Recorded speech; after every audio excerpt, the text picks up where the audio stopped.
यतिखेर हेर्दै हुनुहुन्छ त्रिशुली खबर टिभी। 24 घण्टा ताजा खबरको लागि हाम्रो च्यानललाई सब्स्क्राइब गर्नुहोला, नजिक रहेको बेल आइकन दबाई हामीसँग जोडिनुहोला।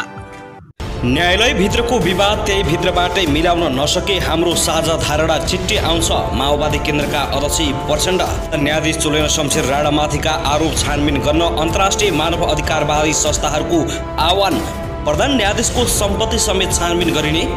नेकपा एमाले आज देशभर एकैपटक महाधिवेशन प्रतिनिधि छान्दै उच्च समझदारी अपनाउन केपी शर्मा ओलीको आग्रह। असफल विद्रोहीपछि जनमत संग्रहको एजेन्डा। हाम्रो पार्टी सुदृढ र गतिशील भएर अगाडि बढेको छ। एमाले अध्यक्ष केपी शर्मा ओली महाधिवेशनले एमालेलाई सक्षम शक्तिका रूपमा खडा गर्छ। एकाएक माधव कुमार नेपाल गद्दार भन्दै यी नेताले छाडे माधव कुमार नेपालको पार्टी नेकपा एमालेमा भट्टाभट प्रवेश। नेकपा एमालेमा खुसियाले। पूर्व राजा ज्ञानेन्द्र शाह र केपी शर्मा ओली बीच यति ठुलो सहमति, भित्रै राजतन्त्र ल्याउने आरोप लागेका केपी ओलीले गरे यति ठुलो घोषणा। र नेपाली कांग्रेसको महामन्त्रीमा 3 युवाको भिडन्त। सर्वोच्चको लफडा अझै पनि भएन शान्त। समाजवादी यात्रामा सबै कम्युनिस्टलाई एक हुन माओवादी केन्द्र अध्यक्ष प्रचण्डको आग्रह। अब हेर्नुहोस् पुरै समाचार।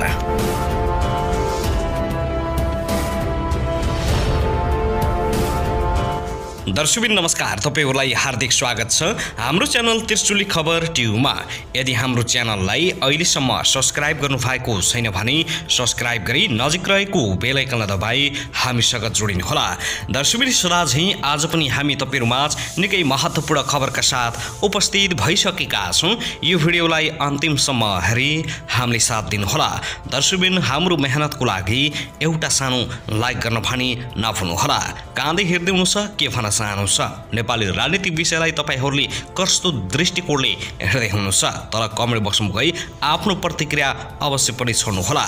दर्शकबिन अब लागौं पहिलो खबरतर्फ। नेपालमा न्यायिक स्वतन्त्रता र अखण्डता सङ्कटमा परेको भन्दै 3वटा अन्तर्राष्ट्रिय मानव अधिकारवादी संस्थाहरूले त्यसको रक्षा गर्न आह्वान गरेका छन्। स्विजरल्यान्डको जेनेभा र न्युयोर्कबाट शुक्रबार संयुक्त विज्ञप्ति जारी गर्दै International Commission of Jurist, Human Rights Watch र एमटेन्सी इन्टरनेसनलले मानवाधिकार तथा विधिको शासन कायम, न्यायपालिकाको स्वतन्त्रता र अखण्डताको रक्षा गर्न आह्वान गरेका हुन्। प्रधान न्यायाधीशमाथि गम्भीर आरोप लागेपछि न्याय निरूपण नै अवरोधको अवस्थामा पुगेको भन्दै तत्काल उनीमाथि छानबिन अगाडि बढाउन विज्ञप्तिमा उल्लेख गरिएको छ। संविधानले निर्दिष्ट गरे बमोजिम संसदले सर्वोच्च अदालतको साग जोगाउन र न्यायपालिकामा जनविश्वास सुनिश्चित गर्न प्रधान न्यायाधीशमाथि लागेका आरोपको सशक्त, पारदर्शी र प्रभावकारी छानबिन सुनिश्चित गर्नुपर्ने पनि विज्ञप्तिमा माग गरिएको छ। जबराको राजीनामा नदिएसम्म न्यायाधीशहरूले अदालतको बेन्चमा बस्न इन्कार गरेको घटनालाई उनीहरूले एउटा अभूतपूर्व कदमका रूपमा व्याख्या गरेका छन्। नेपालमा मानव अधिकार र विधिको शासन कायम राख्न सर्वोच्च अदालतको महत्त्वपूर्ण भूमिका रहेको जनाउँदै उनीहरूले हाल सर्वोच्च अदालतमा देखिएको सङ्कट न्याय प्रक्रियाका लागि एकदमै चिन्ताजनक भएको विज्ञप्तिमा बताएका छन्। खास न्यायाधीशहरूलाई मात्रै मुद्दाहरू सुनाइका लागि तोक्ने गरेको र प्रधान न्यायाधीशले आफू समेत संलग्न भएर गरिएको संवैधानिक नियुक्ति विरुद्ध परेका विभिन्न रिटहरूको सुनाइका लागि सूचीकरण गर्न नसकेको आरोपलाई पनि उनीहरूले याद गरेका छन्, विज्ञप्तिमा भनिएको छ।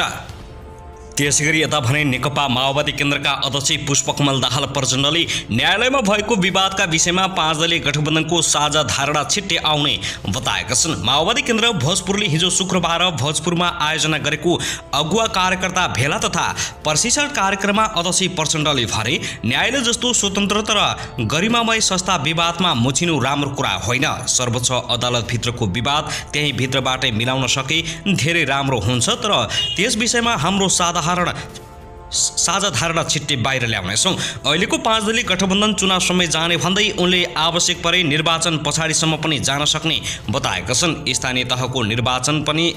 स्थानीय तहको चुनाव निर्वाचन आयोगले चैतमा तोकेको भए पनि संविधान अनुसार 6 महिना अघि पछिसम्म पनि सार्न सकिने अध्यक्ष प्रचण्डको भनाइ छ। सकेसम्म एकैपटक 3 तहको चुनाव गर्न सके चुनावमा हुने खर्च समेत जोगिने उनले बताएका छन्। पूर्वाञ्चल कम्युनिस्ट आन्दोलनको उर्वभर भूमि रहेको भन्दै अध्यक्ष प्रचण्डले झापा विद्रोह लगायत ठुल्ठुला आन्दोलनहरू पूर्वबाटै सुरु भएको बताएका छन्। दर्शकबिन त्यसैगरी प्रमुख प्रतिपक्षी दल नेकपा एमाले आज शनिबार एकैपटक देशभरबाट पार्टीको 10औं महाधिवेशनका लागि प्रतिनिधि छान्दैछ। चितवनमा हुने महाधिवेशनका लागि देशभरबाट 1979 प्रतिनिधि छानिन लागेका हुन्। एमालेका देशभर छरिएका 8 लाख भन्दा बढी संगठित सदस्यले आफ्ना क्षेत्रबाट महाधिवेशन प्रतिनिधि चुन्न लागेका हुन्। आगामी मङ्सिर 10 देखि 12 गतेसम्म चितवनमा एमाले 10औं राष्ट्रिय महाधिवेशन गर्ने भएको छ। नारायणी नदीको किनारमा उद्घाटन र सौराको होटल 7 स्टारमा बन्द सत्र हुनेछ। उद्घाटनमा मात्रै 5 लाख मानिस उतार्ने पार्टीले लक्ष्य लिएको बताइएको छ।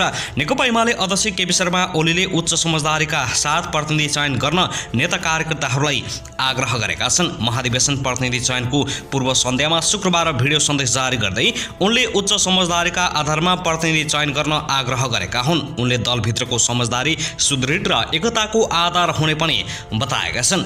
प्रतिस्पर्धा मात्र नभई उन्नत स्तरको समझदारी र सहमतिमा उनले जोड दिएका छन्। अर्थात् सर्वसम्मततर्फ उनको जोड रहेको छ।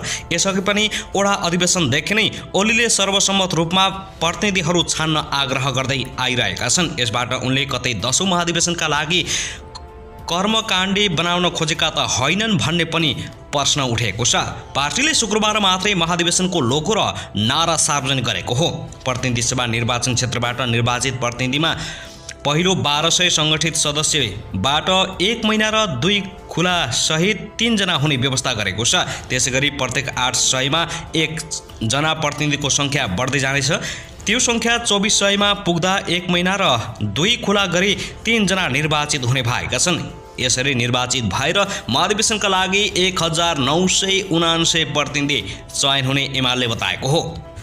दर्शकबिन त्यसैगरी यता भने नेकपा एकीकृत समाजवादीका अध्यक्ष माधव कुमार नेपालले एमाले छाडेर आफ्नो पार्टीमा प्रवेश गर्नेहरूको निकै ठूलो लहर नै चलेको दावी गरेका छन्। शुक्रबार काठमाडौँमा बसेको पार्टी स्थायी कमिटीको बैठकमा बोल्दै उनले उत्साहवर्धक ढङ्गले एमाले छाडेर आफ्नो पार्टीमा प्रवेश गर्नेहरूको सिलसिला नै चलेको बताएका हुन्। अध्यक्ष नेपालले डडेलधुरामा हालसालै एमालेको सिङ्गो जिल्ला कमिटी नै आफ्नो पार्टीमा प्रवेश गरेपछि देशभर त्यसको प्रभाव राम्रो परेको प्रतिक्रिया दिएका छन्। उनले अन्य पार्टी पनि आफ्नो पार्टीमा एकताबद्ध भएर अघि बढ्ने विषयमा छलफल चलिरहेको जानकारी दिएका छन्। अध्यक्ष माधव कुमार नेपालले केपी ओली गुटले पार्टी विरुद्ध झुटा प्रचार गरिरहेको भन्दै त्यसका विरुद्धमा चोटिलो प्रहार गर्न पनि पार्टीका नेता कार्यकर्ताहरूलाई निर्देशन दिएका छन्। उनले सत्तारूढ गठबन्धन चुनाव समय जाने ठोकुवा गरेका छन्।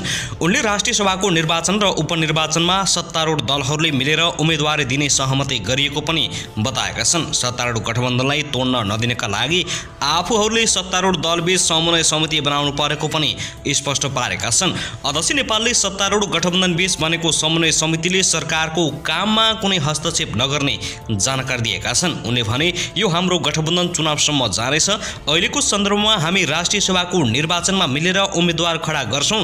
दोस्रो कतिपय प्रदेश सभा र प्रतिनिधि सभाको स्थानमा हुने उपनिर्वाचनमा पनि हामी मिलेर जानेछौं। यस काममा हाम्रो पार्टीले सम्पूर्ण तयारी गर्नुपर्दछ। कसैले प्रचार गरे जस्तो सरकारको मामिलामा सत्तारूढ गठबन्धन दलले बनाएको समन्वय समितिले हस्तक्षेप गर्दैन। अध्यक्ष नेपालले निर्वाचनको तयारीमा जुट्न पनि पार्टीका नेता कार्यकर्ताहरूलाई सचेत गराएका छन्। उनले तीनैवटै तहको निर्वाचन एकैपटक गर्ने आफूहरूको सोच बनाए पनि त्यसरी गर्न कानुन नियमले मिल्ने नमिल्ने छलफल गरेर मात्रै अगाडि बढ्ने बताएका हुन्।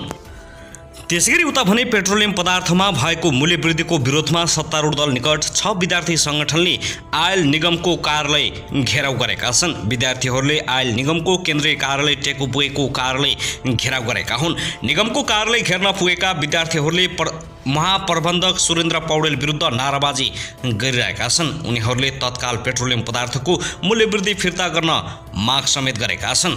पेट्रोलियम पदार्थको मूल्य वृद्धि विरुद्ध नेकपा एमाले निकट अनेरा सैयुले पनि प्रदर्शन गरेको छ। अनेरा सैयुले काठमाडौँको रत्नराज्य क्याम्पस अगाडि प्रदर्शन गर्दै प्रधानमन्त्री शेरबहादुर देउवाको पुतला समेत जलाइएको छ। पछिल्लो समयमा पेट्रोलियम पदार्थ वाती बढेपछि विद्यार्थी संगठनहरूले घोर भर्त्सना गरेका हुन्। 5 दलीय गठबन्धन अनेरा सैयु विद्यार्थीहरूले केही दिनदेखि भर्त्सना गर्दै आएका छन्, तर पनि मूल्य वृद्धि भने घटेको छैन। यसलाई खारेज गर्नको लागि उनीहरूले माग गरेका हुन्।